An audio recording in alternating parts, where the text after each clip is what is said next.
Well, good morning, y'all. Y'all hear me right now? All good? Okay. Well, it's great to see you all. Thanks for being on here again. We've had a really generous turnout each time for this class so far, and that's been exciting for me to see, but also just so nice to get to have this space again after a long summer, and I've just been really enjoying being together in this way and thinking through this material. And today I'm really excited because this is after 2 introductory weeks, we're getting into finally the kind of the meat or the tofu of the class, if you will, where we'll start looking at the literature in itself, actual texts, and not only talking about kind of prophets in general, but getting into a specific prophet. Today we're looking at Amos, of course, but I was going to say I'm just so excited to be back in a space with y'all at Epiphany where we are reading scripture together again and encountering texts together. I feel like that's just always such a rich experience in our church. So many wonderful and curious and passionate people in our community, and it's just great that we have this space again where those parts of us can come alive together and where we can share that. I've really enjoyed it. I hope you're enjoying it too. So I'm going to go ahead and get into the material for today, which I'm sharing a screen with you. It should be the PowerPoint that says Amos. And what we're going to do is we're going to talk through kind of several main points. I've got like 4 or 5 kind of main sections we're going to look at and texts we're going to look at. And what I'll do is kind of talk, read, and open spaces along the way for questions and comments on what we've seen. So that'll kind of be our rhythm today. Of course, though, apart from that, please feel free to interrupt. Just speak up, just come right into it with whatever questions or comments you might have. That's totally fine with me too. You'll need to unmute yourself though on Zoom in order to do that. So just remember to do that first. So getting into Amos. The first thing I want to say about the prophet Amos is I've begun with Amos in this class because Amos is regarded by most as one of, if not the earliest prophet in the Hebrew Bible that is among the latter prophets, like we identified last week, among those prophetic figures who were not also leaders of Israel like Joshua or whoever, but rather kind of prophets from the margins. Amos is understood to be one of the earliest, and Amos's prophetic ministry took place in the 8th century BCE, so that's the 700s. It's backwards on the BC end of things. But Amos comes on the scene quite early then with regard to most of the prophets in the Hebrew Bible that we have access to. But as I've been reiterating the last 2 weeks, understanding a prophet and their message, that to understand a prophet and their message, we have to first really appreciate at least the basic contours of the historical and social and political contexts in which they lived and into which they spoke. So just briefly, I want to note for you some primary points about Amos's context, though we won't at all get into the details. And for those of you who enjoy historical context, I'm sorry we can't do a review of 8th century ancient Near Eastern history today, but it is fascinating and there's much to be known. And the more you know, the more fun the prophets are. But for today, we'll just kind of note some basics, and I'll assume some general knowledge of biblical history on your part. The fundamentals are these. Amos is a southern prophet, that is, comes from Judah, the southern portion of the Judah-Israel divided kingdom complex, which existed for several generations, following the united monarchy, at least according to the Bible, under David, right? David and Solomon, these guys had a united kingdom that covered all the territory of what we know as Israel, top to bottom. And after Solomon, we get the divided kingdom. We get two kingdoms which are quite opposed to each other ideologically and politically and religiously. Even they have different kind of religious cult centers, different capitals, and different ideas about God and the main sort of myths that ought to define our notions of God. So there's the northern kingdom, Israel, right? Or Ephraim, some call it in the Bible.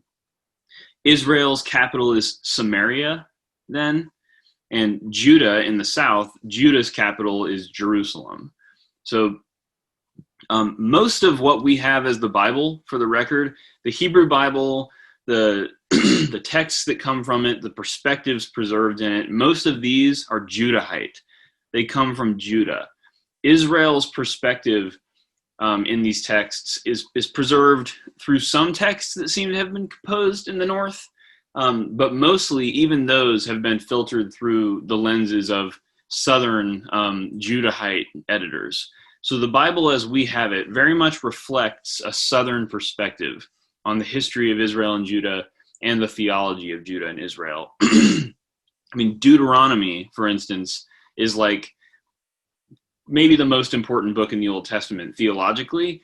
It makes claims that reverberate in both directions in the Hebrew Bible about the central cult place that is Jerusalem, right, where things should be organized, that God can only be encountered in Jerusalem, that there is one God and that God is at Jerusalem. These kinds of claims are made over against other claims, like the North, which has said, oh no, Samaria is the holy place. Like there's cult sites up north that are great too. Deuteronomy is saying, no, those are not valid. We need to be at Jerusalem. So there's warring theologies between the South and the North.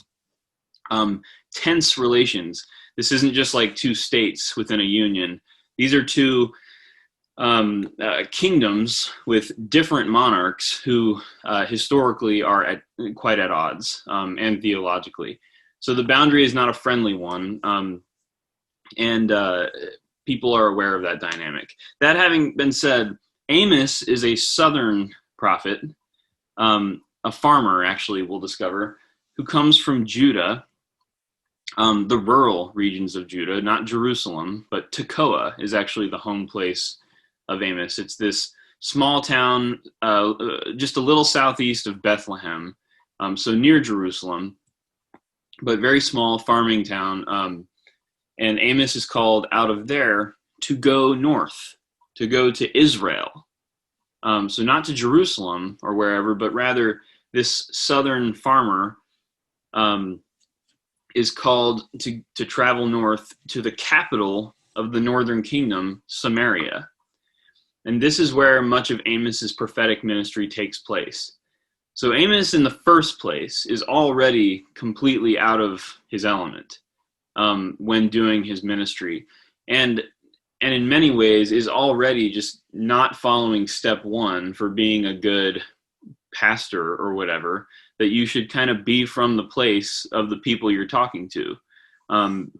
No, Amos is just already recognized as a hostile sort of visitor, not very welcome. And so all the things we've talked about for the last couple of weeks about why prophetic messages are not welcome in general, you could, suspect that Amos had good reason when called to go to Samaria to kind of feel a bit like Jonah, about going to Assyria. This is ridiculous. The message is a bad one, and he's a Southerner who talks like a Southerner trying to go to New York or wherever, if you think about the Mason-Dixon line. I mean, it's kind of similar. He's called to go up and, talk to these Israelite elites about their society and how it's so unjust. The point being, this is one of the ultimate cases of an audience having a million and one reasons to say, well, of course you'd think that, I mean, you're Amos, you come from you're a Southern farmer in a Northern city, and you're talking to us about how the North is terrible and how it's, unjust and there's problems in our government. And of course, right? I mean, what else would you think? It's not like Amos has ever been or has any family or friends who have ever been pro-North in any way. I mean, he's from the South. So there's a lot of reasons already why Amos's ministry is it's just postured with hostility. And, already it doesn't invite the audience to sort of come and meet Amos on common terms or something like that. It's just purely assault. And so it's we'll get into this more, but it's quite a risky endeavor for Amos, and an unfriendly one. I mean, Amos is, going to the North, very unfriendly soil, totally out of his element, going to a city, whereas, he's a rural person. And, as much as that's a strong divide in modern society, it was absolutely as much of a divide in ancient society, where a rural person can barely make sense of city politics or city life or city social dynamics, for that matter. And Amos is about to go to the center, of the northern kingdom, the urban center, and prophesy there, as a farmer of all things. So the sort of social and political dynamics in Amos's origins and where he travels to are quite important for understanding how the book's rhetoric works. And any reader of Amos who encounters any part of Amos ought to know about these dynamics when reading them. Let's see. One further point of context would just be that this is one of the best times in the history of the Northern Kingdom, economically. So they're kind of in their golden age.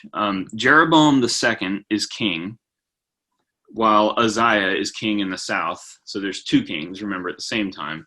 But in the north, it's Jeroboam II, and he had quite a long, 40-year reign or so, which is pretty long for a king in ancient Judah or Israel. And this king brought great wealth to the northern kingdom.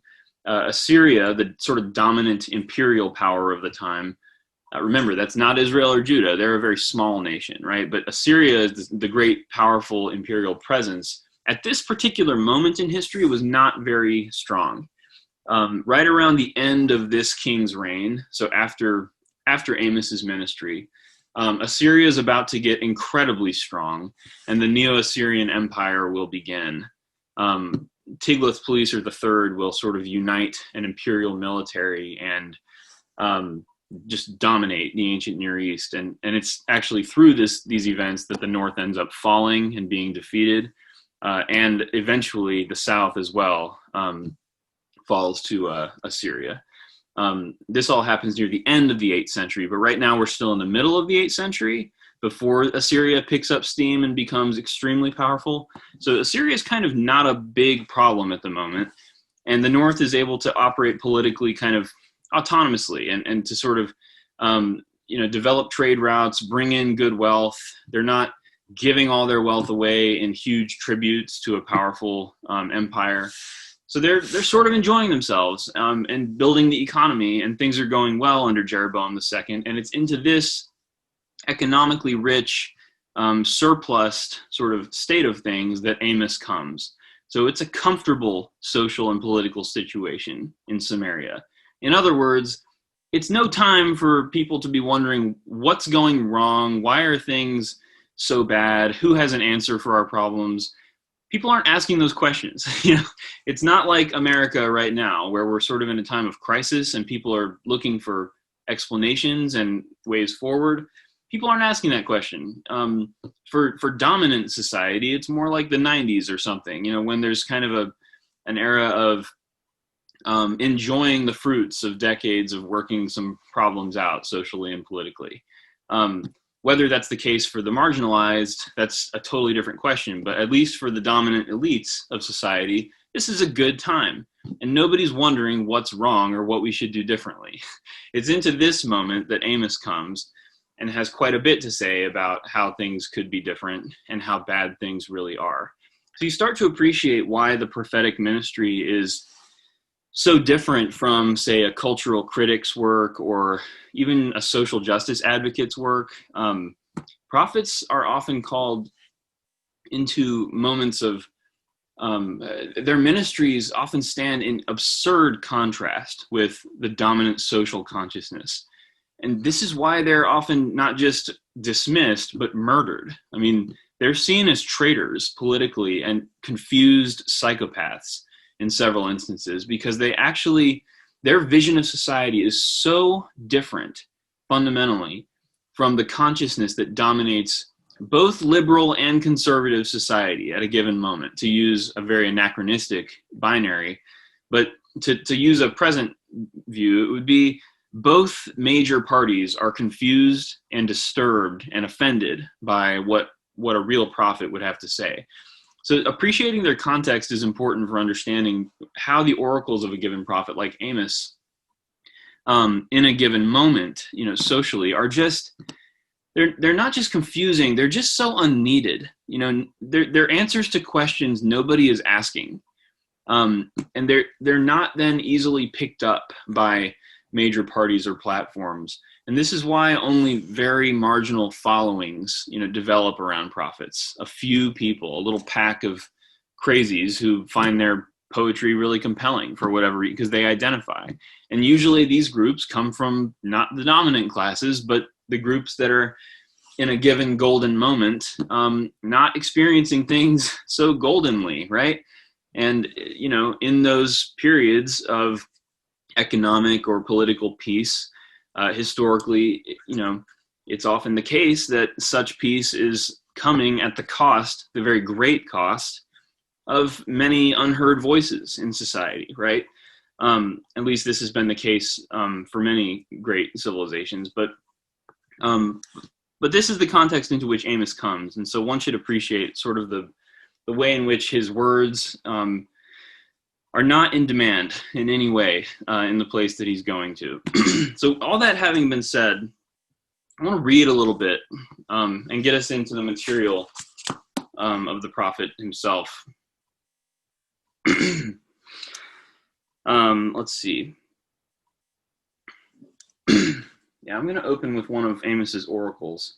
This is a bit of one of the longer texts we'll read today, but what I want to point out, I guess, just before we start reading, is Amos's problems with society they're certainly both international and domestic. I mean, Amos has oracles of judgment against the nations in the first chapter of the book. He just opens with judgment against huge national powers outside of Israel as well. So Amos is certainly tuned in to the international political landscape. And often this has to do with war crimes committed or genocides committed even by these great powers. Sort of uncontroversial, obviously immoral practices that anyone would agree on. That is, Amos isn't appealing to some specific ethical code, when Amos makes these claims. Amos is just kind of saying, this is absurdly immoral, like to the point that it's just shamefully out in the open, the degree of violence you're engaged in, the international level. But drawing this picture of the international level of violence and corruption, Amos zeroes in on the people to which he speaks now. And part of the critique of this people is that they are heavily involved in that international landscape of corruption, right? So you get kind of a context of corruption and violence at the international level, within which Israel's, the North, their own political endeavors are situated. But the results of these northern political practices and policies, the result at home is Amos's main focus throughout the book. That is the injustice, oppression, and economic inequality experienced severely by many in the Northern Kingdom under this government, which is so involved in international sort of economic growth and campaigning. So Amos is drawing attention to the way that the relationship between these violent international policies has results for the way that much of the northern population is being exploited, for military endeavors abroad, for economic endeavors at home, and all of it serves the rich in downtown Samaria, in the north, at the expense of so many vulnerable throughout northern society here in Israel.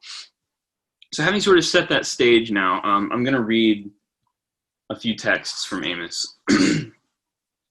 So this is an oracle from Amos 6. And remember, these are collections of oracles. It doesn't necessarily come in any particular perfect order.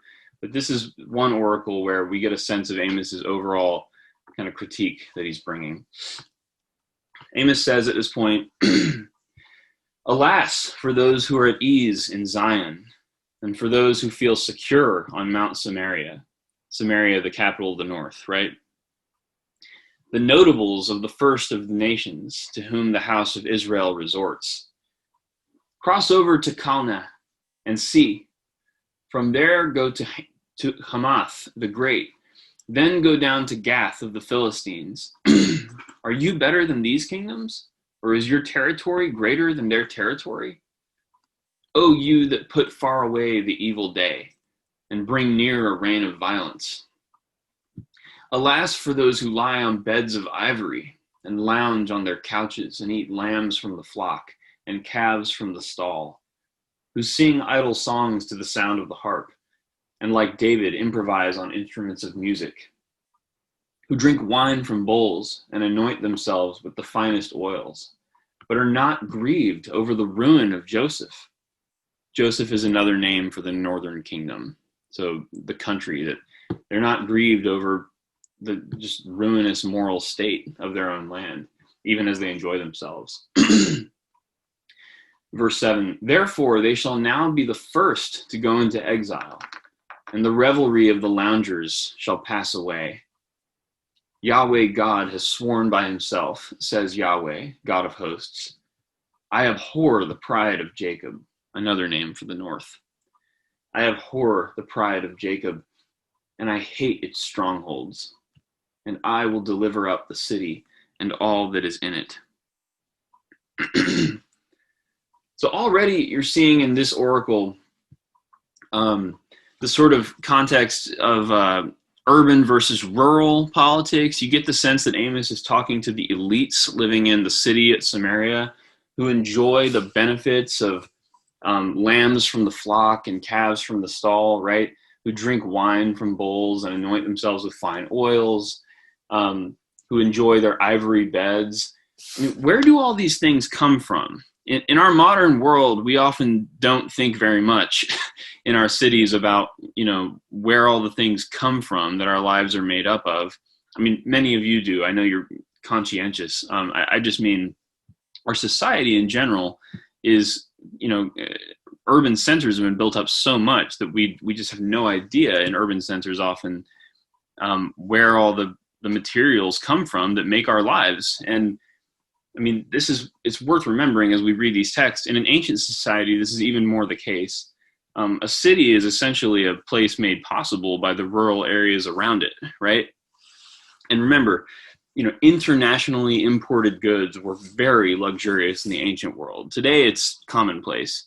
But in the ancient world, in the Levant, or in Israel, it would be the case that most of what people are eating, enjoying, whatever, most of it's coming from the surrounding region, right? The villages and towns just around the major city. So as you hear all these words for, agricultural goods and natural goods, foods, whatever, cows, I mean, these are goods that are precious to the places around Samaria, right? That are got from there through great effort on the part of its citizens, and then that are precious for sustaining life for most of those people. But here in Samaria, they're just devoured gluttonously. They're just used for luxury. They're not vital for life. They're just swallowed whole. Ivory is on their beds. It's not, for useful purposes. It's just decorative, right? It's just ornamentation. The lambs and the calves that are so precious, probably, to villages surrounding Samaria, they're just eaten probably because it's, good eating. And tonight we'd rather have that. I mean, we're talking about people in Samaria who just don't think twice about the impact of their lives and their decisions on other populations surrounding them that not only produce these goods, but also need them to live, and live much simpler, poorer lives. I mean, that goes without saying. But, for whom a whole cow would be a huge worth. But for the people in the city, these elites, is just tonight's feast, right? Just to enjoy it. This kind of inequality economically is what Amos is after, but it's that city and country politics that's so important to Amos's vision. And remember, Amos is a farmer, right?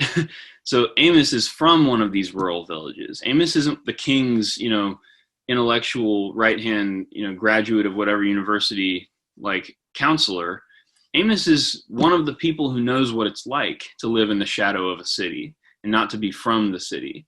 So Amos knows the importance of these supplies that these people in Samaria are decorating their rooms with and enjoying dinner with. And he's trying to point out to them, just how impactful every little decision they make is. But for them, they're just numb to it. The numbness is overwhelming. So continuing, I want to point out just one or two other things first before I open it up for some discussion. It's for Amos, another theme becomes quite important, and that is that the people doing this and acting this way are not just any people with any prerogative to live justly. They are God's people, the Exodus people, right?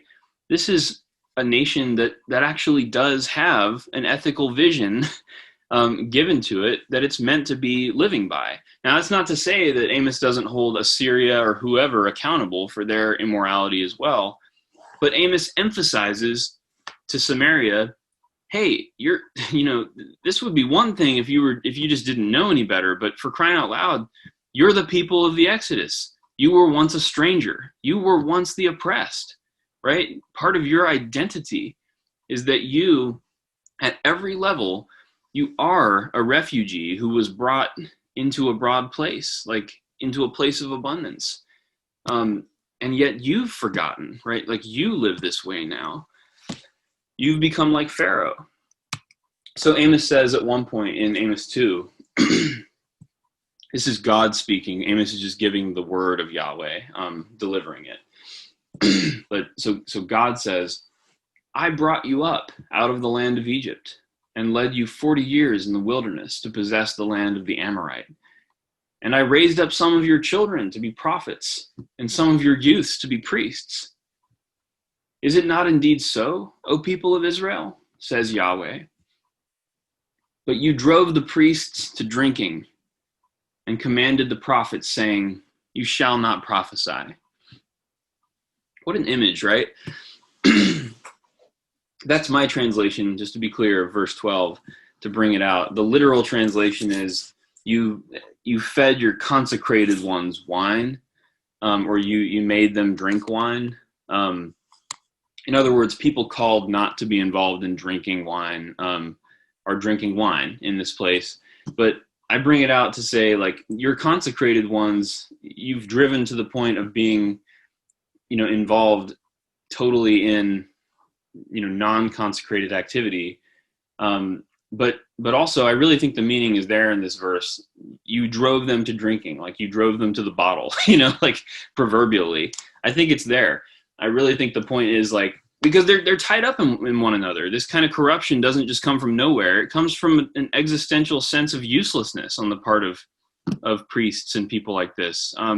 And they are in this society. They don't play any role except institutional figureheads or whatever. So it's this picture of those that God raised up to sort of be, keepers of this people's identity as the Exodus people. Even those people have been forbidden by the people themselves of doing their work, which is primarily to remind the people who they are, right? So the people say, priests, don't do your job. Like, don't maintain our life together like priests are supposed to do. And prophets, don't speak. We don't want to hear you remind us who we are. this to me is such a great mark of how Amos identifies a corrupt society. It's a society that silences its prophets and drives its priests to drinking. I mean, that's the image for Amos of corruption at its best. But the point here is just to emphasize, like, I mean, for Amos, it's the Exodus people. It's those whose identity is the oppressed, who came out of that by God's hand. They are oppressing now. Their own society is an oppressive and disgusting, violent complex where the voices of the oppressed can't be heard.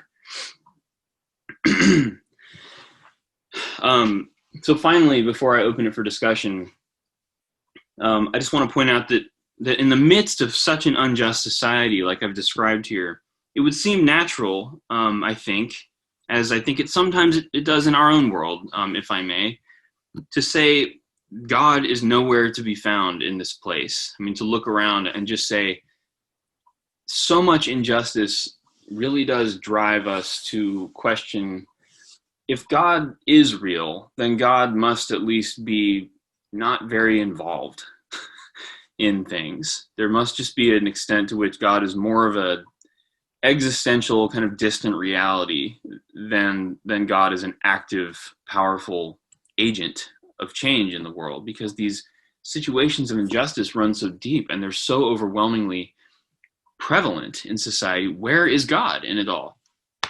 I think this is where Amos's sort of way of constructing God is so powerful. In such a situation, Amos proclaims, God's not just absent from this place, God is overwhelmingly present in this place, which is, if you think about it, like such an uncompelling, unbelievable proclamation on Amos's part. It even comes across as pious, in this kind of like, be realistic though, like, where is God? But for Amos is apparently attuned to a God who's just so visible at every turn in this society. That is, at least God's wrath is so visible. Not necessarily hope or justice being lived out, but God's activity and God's sort of dreams for this society are something Amos just can't shake everywhere Amos looks. And that's part of what makes Amos prophetic, is Amos is able to sort of see society in a way that others just cannot. So the book of Amos actually opens in Amos 1 through 2 with these great statements about the beginning of Amos's words. And remember, an editor put this together. So an editor probably thought, this accurately represents what Amos is all about, like what's going on in Amos's ministry. This opening is just the words of Amos, who was among the shepherds of Tekoa, which he saw concerning Israel in the days of King Uzziah of Judah in the south, and in the days of King Jeroboam of Israel, 2 years before the earthquake. It's just a marker of time. And he said, and this is his opening word, Yahweh roars from Zion and utters his voice from Jerusalem. Amos will continue using imagery of God as a lion throughout this book and throughout his ministry. It's just one of his favorite images for what Yahweh is about. But here we get this first verb for Yahweh in the whole book, that Yahweh roars. And this image of Yahweh roaring in society is just such a powerful one in a place like Samaria, where God's presence seems so totally driven out by the insane levels of inequality and injustice and just neglectful oppression by these elites. Amos envisions, looks across society and just sees Yahweh's presence being overwhelmingly present throughout the land. It's a message like this that's meant to utterly terrify the citizens of a society who think that they've institutionally or systemically slowly driven God away and gotten out from under God's attention. That God doesn't really care what they do, and God won't ever really do anything about it. Amos brings the word that God isn't just present, God is everywhere and attentive to every little bit of this injustice, and that God, as we'll see in the whole book, God cares about injustice and justice, such that God roars forth about it. That is bad news for Samaria, that God cares about injustice. And it's a powerful and radical claim, if you think about it. In our own society, even embracing that claim would be difficult sometimes. But anyway, these are kind of three opening characterizations of Amos's message in his context. Before progressing to another kind of part that I had prepared, I just wanted to open it for some questions or comments on what I've said so far. So what are y'all thinking about what we've encountered to this point?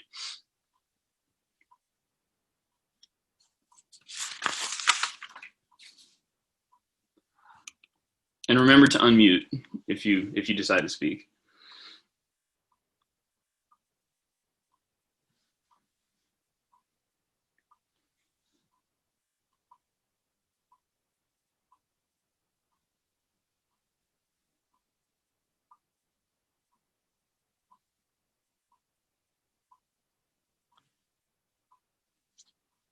John, are you waving your hands?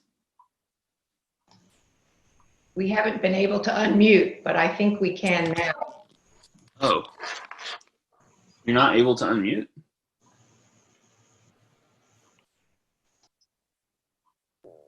I'm going to unmute everybody because it might be the setting that the host has to fix. So I'm going to do that, but mute yourself back if you don't want to be unmuted. I just changed the setting, Amy, if that's Okay. you. Yeah, the setting was not properly clicked. Sorry. So now you're all allowed to unmute yourselves. You're like, dude, come on. Evan, this is David. I have a question.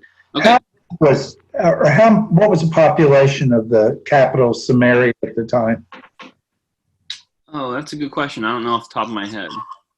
I mean, because when you're talking, I'm thinking of a metropolitan area or a country, but we're probably talking about 10, 20,000 people maybe at most.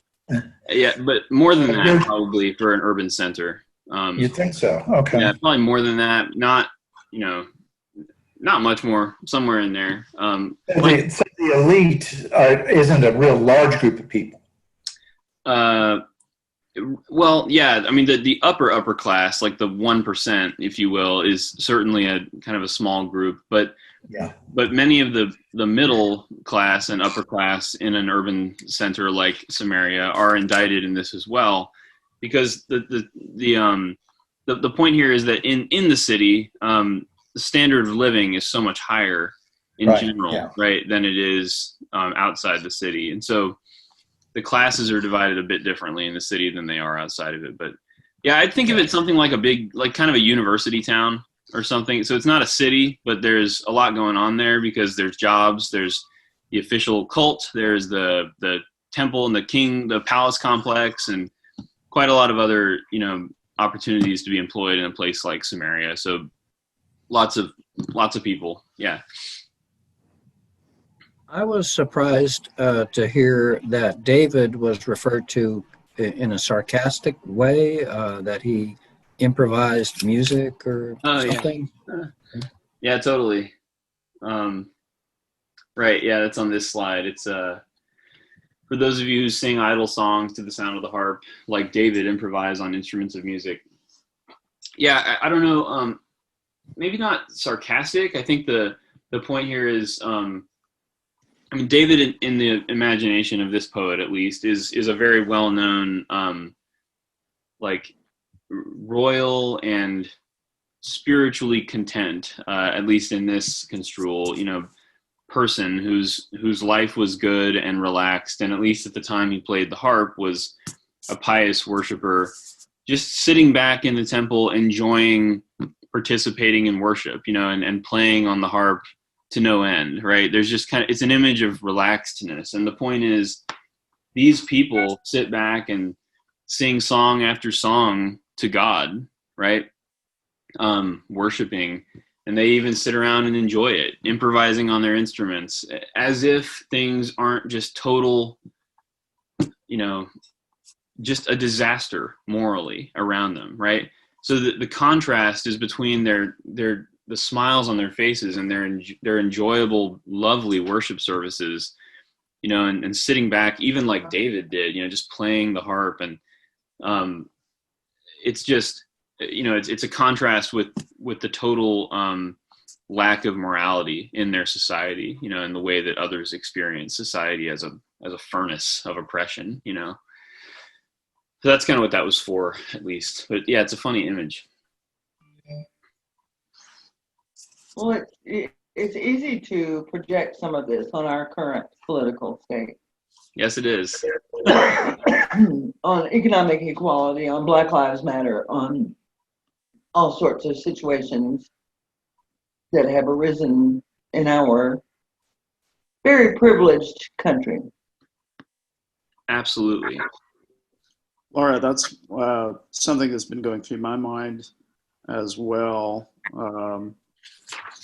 Particularly our country, we seem to be so consumerist driven, and we like our stuff, and the cheaper that it can be provided and made by overseas labor, who we are conveniently oblivious to the way those people are compensated. And not only that, but also this urban-rural divide thing is kind of interesting, because that certainly is an element of our situation, Mm-hmm. where cities are centers of wealth and rural areas are not.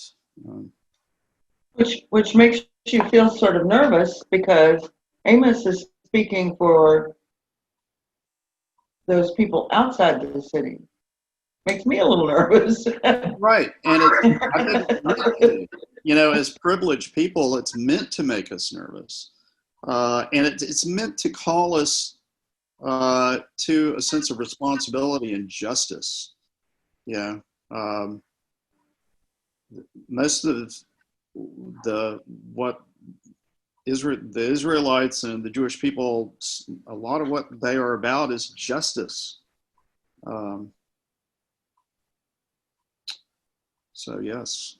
Yeah, I think the dichotomy between the country and the city is the most important thing, but I also think that it also is a dichotomy between the nomad character of Abraham and the early Israelites, and the fact that when they got to this area of the Middle East, that they started congregating in cities, but we are before Babylon, aren't we? I mean, we're before a lot of the development of the priestly part of Israel. Yeah, at this point, the main distinction is that in Amos's day, you're correct, no major quote-unquote exile has taken place yet. Rather, this is positioned like 3 centuries or so after settlement in the land, if you will. Though that's not how everybody got to the land. Certainly, right. The land has a lot of people who've just been there forever. But the point is that, the way that Israelite religion is set up during the time of Amos is there are the key difference from later is that there are multiple cult sites that are valid, and there are in fact multiple sort of manifestations of God that are valid as well. So you have kind of Yahweh of Samaria, Yahweh of Jerusalem, Yahweh of wherever else. There are different ways of encountering God within Israelite society, and different sort of temples at which you can worship God. It's only later on that this kind of one God, one temple, one Yahweh, that ideology develops. So yeah, priests and officials at different complexes kind of had different degrees of power, over that rhetoric. Whereas later, one central monarchy and one central religious cult becomes dominant entirely. Evan? Yes. I have a comment. Yeah. This whole process of this lowly farmer going to these elites brings to mind that Amos was a poor man who struggled, and he was closer to God. Mhm. And the richer people who were comfortable were further away. So that's just my thought on it. Yeah. No, I agree. I think that I'm really happy that y'all have picked up on especially this urban-rural divide and the economic issues at play here.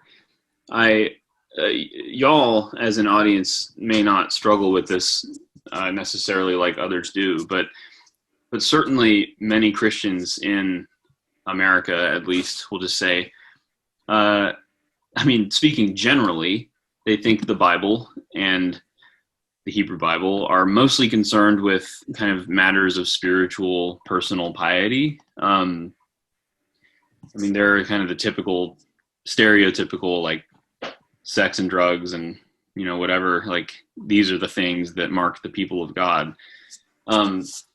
It is fascinating, you know, when you really get these texts in front of people who've grown up in American Christianity with that picture of piety in the Hebrew Bible, and read to them the prophets, just their oracles and what they actually deal with. I mean, here, in order to understand Amos's vision of justice, you have to understand the difference between rural and urban populations and how they experience the world. I mean, did you hear me mention, you know, smoking marijuana in that sentence? It's a dumb example, but it's just the kinds of things that get pushed as marks of piety. Maybe that's not a good one, you know, maybe because not really anymore, but the kinds of things that get pushed as marks of being a just people, you know, or being an empathetic people or being a loving people. You read these oracles and you just get a very different sense very quickly. And I hope that one of the initial effects of reading Amos this week on our class will be to get us tuned up for several weeks. You know, we're going to look at other prophets of encountering this same stuff. This is not just Amos. I mean, these prophets, they're concerned with how society is set up, and they're concerned with power, you know, and how it's being distributed and how it's being used for and against certain people. You know, these are the moral issues that really constitute Israel's status as people of God and their witness, you know, as a people of justice.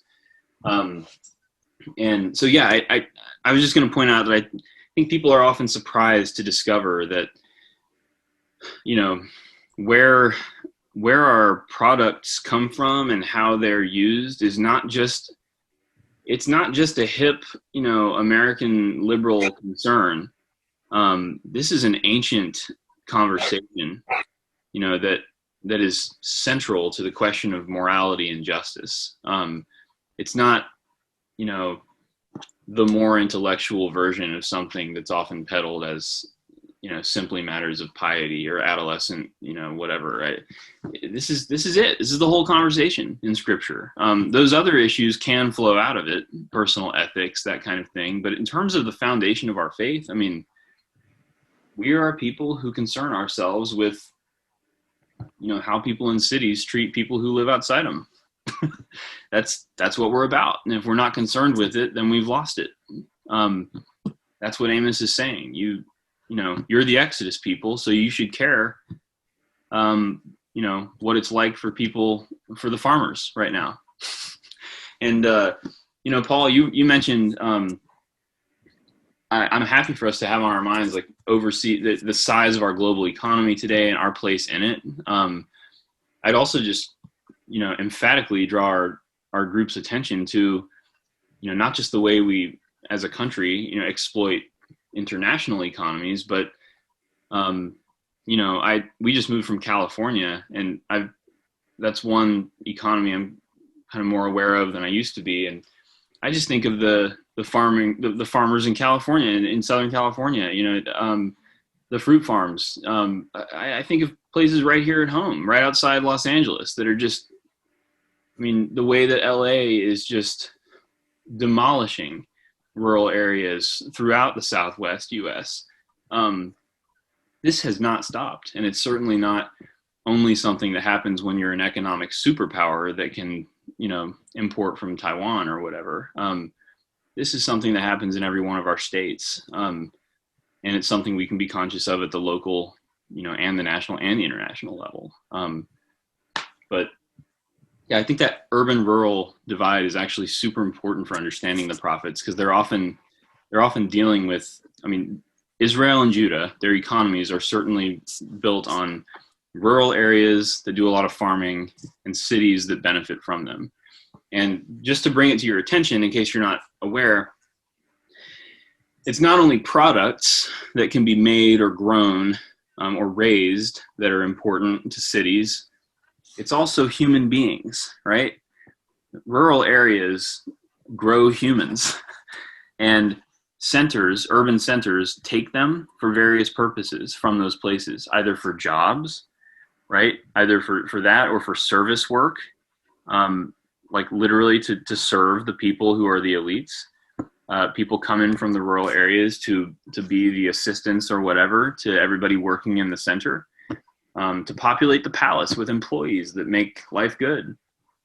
But on an even darker level, and perhaps the darkest in the prophets are routinely critical of the way, Micah especially, we'll get there, but the prophets are very critical of the way that, all this involvement in violent, oppressive and corrupt international political endeavors on the part of Judah and Israel's governments, it costs not just economic goods, which are precious to people, and not just the supportive labor of people in rural areas and in the urban centers, the actual lives and bodies of Israel and Judah's fighting men, right?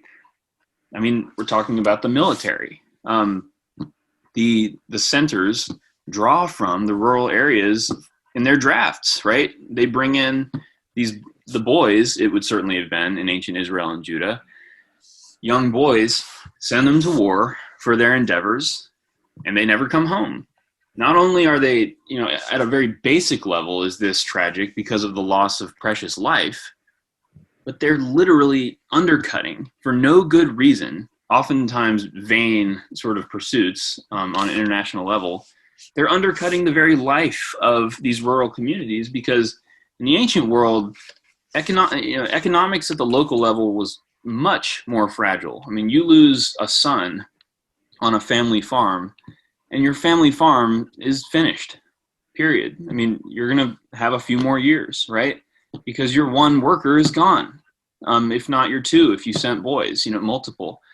These are the ways, literally, that Israel and Judah's capitals are, in the case of Amos, exploiting the goods in common of the areas surrounding, Jerusalem and Samaria. So Amos here doesn't focus so much on the human beings, though he does in other oracles, and so do other prophets. But I just want us to be thinking about the broad spectrum of ways in which urban centers draw on these, local economies for their own ends, and the sort of horror morally that Amos is experiencing here has to do with the incredible discrepancy between the vanity of the pursuits, right, at the international level, like the unbelievable pettiness of some of these international political policies and campaigns, military or economic, that just serve to add one more dollar, to the top of the stack already enjoyed by this urban elite. A campaign just for that costs everything to people living in the rural areas, right? It costs their entire livelihood. And the metaphor here, in Amos 6 that we read, it's not a metaphor, it's literal, but the image, rather poetically, eating lambs from the flock and calves from the stall, like it's an image that is potent at the literal level, but is figurative for what goes on when people launch entire war campaigns just to improve their territory at the cost of the populations of surrounding areas. Here the image is simply of, y'all have a great dinner one Thursday night and you eat a whole cow, right? For a rural area, I mean, a whole cow is half the possessions, of a poor family. It's the livelihood of that family. But here in the city, it's just Thursday dinner, and Fridays will probably be better. It doesn't matter. That discrepancy, between the way that these people see the world is what Amos is so interested in. So it's not just the violence of their actions; it's the absurd, almost meaninglessness of their involvement in them, at the cost of actual lives and livelihoods around their own place, their own country, not just internationally, but just down the road, literally a couple miles away, in a lot of cases. Anyway, any further comments or questions on this? What we've been discussing? Well, I have something else to say. I really see. I understand what you're saying, and I see red and blue America. But I really think that I also see peoples rather than locations when you superimpose this on us. Everybody in the city is not elite. Everybody in the city is not doing well. Everybody in the country is not doing poorly. Everybody in the country is not oppressed. Mm-hmm. And so I have some issue with that clear division. Mm-hmm. Even in thinking about it with Amos, there were rich farmers there. It's just maybe that wasn't the rule, but there were some, I'm sure. And so I can apply it better in terms of peoples rather than locale. Right. Yeah. Sure. If that's more helpful to you, that's totally fine. And I don't mean to. I mean, this is poetry. And prophecy and poetry, they operate this way. They construct powerful, imagistic portraits of reality.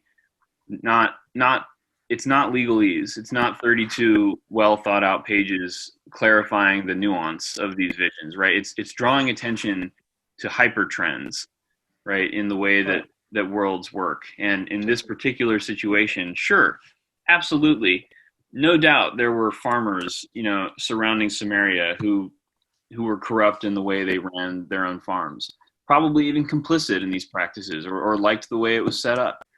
But that's not Amos's forceful critique. I mean, Amos is trying to say that the problem here that is so out of step with Yahweh's justice or the way that God wants society to be is the fact that those who have power at core use it to increase their own power rather to empower others, right?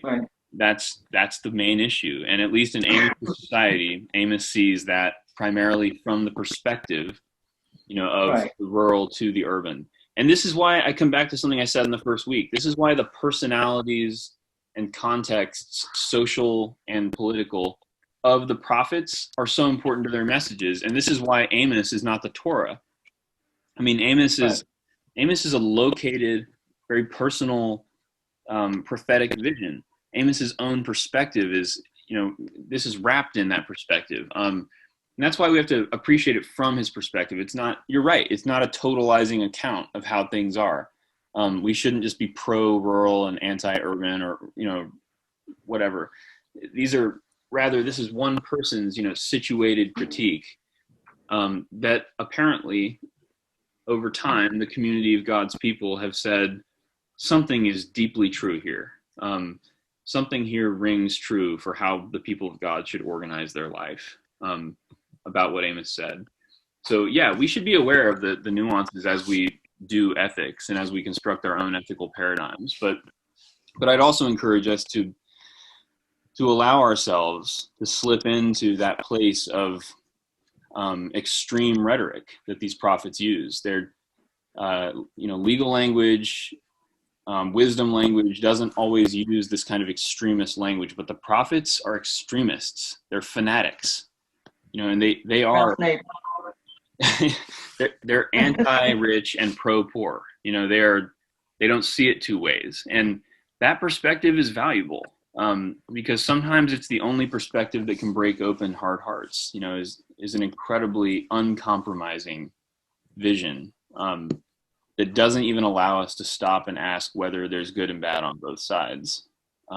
It's not a good vision forever, but it can be good for breaking our hearts open. And I think that's what the prophets are best at doing.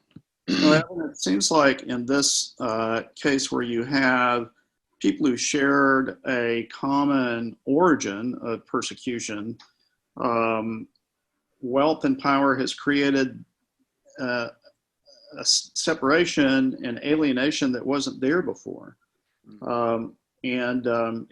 Just also strikes me how easy, even if you come from a history of being persecuted, how easily you can become corrupted and become the persecutor. Yeah. Right. Yeah, right. That's right. Evan, Yes, yeah. this is Tricia. When I was reading Amos, I kept thinking about the idea of retribution theology and trying to understand how that does or does not fit with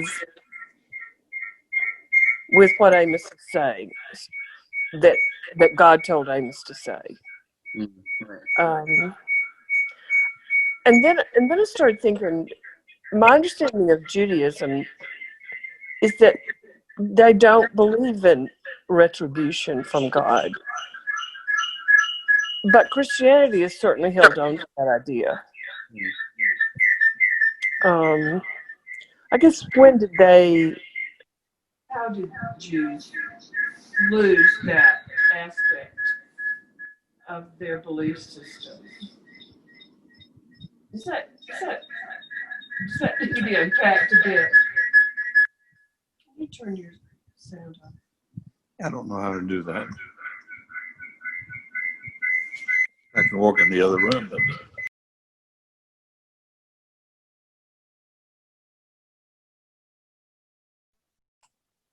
Evan, unmute yourself. Yeah, sorry. I thought maybe I was the problem while There she's you are. talking. Okay. Patricia, are you asking, can you say just the last question again, where you put a question mark on it, where it was like, what, they've lost some aspect of their theology. What aspect was it again? The retributive aspect?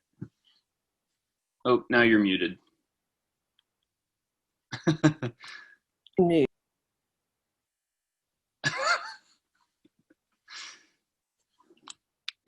There we go. You're, yeah. Go ahead. Yes. When did they lose? When did Jews move beyond the idea of God's retribution? But Christianity is really still very much a part of our thinking, right, as Christians. Mm-hmm. Yeah. Okay.